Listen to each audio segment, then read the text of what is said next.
Oil palm సాగును ప్రోత్సహిస్తున్న తెలంగాణ సర్కార్ రైతులకు మొక్కలను అందజేస్తోంది. దీనికోసం ఆయిల్ ఫెడ్ ఆధ్వర్యంలో నర్సరీలు ఏర్పాటు చేసింది. అయితే ఇక్కడే కొందరు అధికారులు చేతివాటం చూపిస్తున్నారు. కోట్ల రూపాయలు విలువ చేసే మొక్కల్ని పక్కదారి పట్టించారు. ఇంతకీ వాళ్ళు చేసిన స్కామ్ ఏంటి? ఆయిల్ పామ్ సాగును లాభదాయకమైనదిగా గుర్తించింది తెలంగాణ ప్రభుత్వం. ఒక్కో మొక్కకు ఏడాదికి 3,000 రూపాయల ఆదాయం సమకూరుతుందని అంచనా. అంటే ఎకరానికి 57 మొక్కలకు గాను 1,71,000 రూపాయల ఆదాయం సమకూరుతుంది. ఆయిల్ పామ్ తోట జీవితకాలం 30 ఏళ్లు కావడంతో రైతులు కూడా దీని సాగుపై ఆసక్తి కనబరుస్తున్నారు. దీంతో రైతులకు ప్రయోజనకరంగా ఉంటుందనే ఉద్దేశంతో కొంతకాలంగా ఆయిల్ పామ్ సాగును ప్రోత్సహిస్తోంది ప్రభుత్వం. మెరుగైన ఫలితాలు సాధించే ఉద్దేశంతో రైతులకు నాణ్యమైన మొక్కలను అందించే ప్రయత్నం ప్రారంభించింది. ఖమ్మం జిల్లా సత్తుపల్లి మండలం రేగుళ్లపాడు ఆయిల్ ఫెడ్ నర్సరీలో గత ఏడాది కోస్టారికా రకానికి చెందిన 6 లక్షల మొక్కలను పెంచారు. వీటిని రైతులకు అందించేందుకు జిల్లా ఉద్యాన శాఖ అధికారులు నిర్ణయించారు. కానీ ఆఫ్ టైప్ లోపం ఉందంటూ సుమారు 80,000 మొక్కల్ని నర్సరీ ఇన్ఛార్జ్ ఉమ్మడి జిల్లా మేనేజర్ స్థాయి అధికారి పక్కకు పెట్టించారు. సాంకేతిక విభాగం అధికారుల పరిశీలన అనంతరం ఈ నిర్ణయం తీసుకున్నట్లు రికార్డుల్లో రాశారు. అలాగే ఆ మొక్కల్ని ధ్వంసం చేయడానికి కూలీల ఖర్చును సైతం రికార్డుల్లో చూపించారు. కానీ లోపమున్న మొక్కల నిర్ధారణ, ధ్వంసం చేసే ప్రక్రియలో నిబంధనల్ని పాటించలేదు. దీంతో అధికారులకు అనుమానం వచ్చింది. నిజాలు నిగ్గు తేల్చేందుకు విచారణకు ఆదేశించారు. దీంతో 1.5 కోటి విలువ చేసే పామాయిల్ మొక్కలు పక్కదారి పట్టినట్లు ప్రాథమికంగా తేలింది.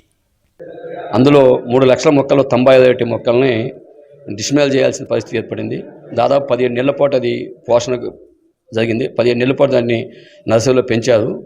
అవి గ్రోత్ లేకుండా ఉండటం వల్ల అవి భూమికి ఆనుకొని ఉన్న ఆ మొక్కలు కూడా 1 అడుగున్నర 2 అడుగుల మధ్యన ఉన్న పరిస్థితి ఉంది. యాక్చువల్గా 9 నెలలకే ఆ పంట అది మొక్క తీసుకెళ్లి రైతు పంట పొలంలో వేసుకునే అవకాశం ఉంది. అటువంటి 17 నెలల పాటు దాన్ని పెంచారు. పెంచిన తర్వాత ఏం చేయాలో చెప్పేది అంటే జన్యులోపం ఉంది అని చెప్తున్నారు. ఒక్కో ఆయిల్ పామ్ మొక్కను 180 నుంచి 200 రూపాయలకు కొంటుంది ఆయిల్ ఫెడ్. వాటిని నర్సరీల్లో పెంచి ఒకవేళ ఆఫ్ టైప్ మొక్కలుంటే వాటిని సరఫరా చేసిన కంపెనీకి ఆయిల్ ఫెడ్ ఆధారాలతో తెలియజేయాలి. దీంతో వాటికి బదులుగా మంచి వాటిని అందజేస్తారు. కానీ ఆఫ్ టైం అంటూ 80,000 మొక్కల్ని పక్కదారి పట్టించడంతో ఏం చేయాలో అర్థం కాక తలలు పట్టుకుంటున్నారు ఉన్నతాధికారులు. స్కామ్ జరిగిందని గుర్తించాక Regallapadu nursery incharge Prithvilal, field assistant కృష్ణారావును సస్పెండ్ చేశారు. అయితే బాధ్యుల్ని వదిలేసి చిరుద్యోగులపై వేటు వేయడంపై విమర్శలు వస్తున్నాయి. ఆఫ్ టైం మొక్కలు వచ్చినాయి అని చెప్పి మేము అధికారులకి తెలియజేశాం. వాళ్ళు వచ్చారు, తిరిగారు, చూశారు. వాళ్ళు కూడా అందులో ఒక 94 మొక్కలు మాత్రమే ఉన్నాయని చెప్పి వాళ్ళే నిర్ధారణ చేశారు. బోరాన్ వేయండి, లేకపోతే మెగ్నీషియం సల్ఫేట్ వేయండి, ఇట్లా రకరకాల మందులు చెప్పి మాతో ఇంకా అధికంగా ఖర్చు పెట్టించి మమ్మల్ని ఆర్థిక నష్టానికి గురి చేస్తున్నారు. మరోవైపు సత్తుపల్లి మండలం నారాయణపురం పామాయిల్ తోటలు తెగుళ్లతో ఎండిపోతున్నాయి. దీంతో 4 ఏళ్లుగా పెంచిన పామాయిల్ చెట్లను జేసీబీలతో తొలగించారు రైతులు. నారాయణపురం గ్రామ పరిధిలో సుమారు 800 ఎకరాల్లో పామాయిల్ సాగవుతోంది. అయితే కొందరు రైతుల తోటల్లో తెగుళ్లతో చెట్లు ఎండిపోతున్నాయి. మరికొన్ని చెట్లు ఆఫ్ టైప్ కావడం వల్ల దిగుబడి రావడం లేదు. ఆయిల్ ఫెడ్ అధికారులకు సమాచారం ఇచ్చినా పట్టించుకోవడం లేదని వాపోతున్నారు రైతులు.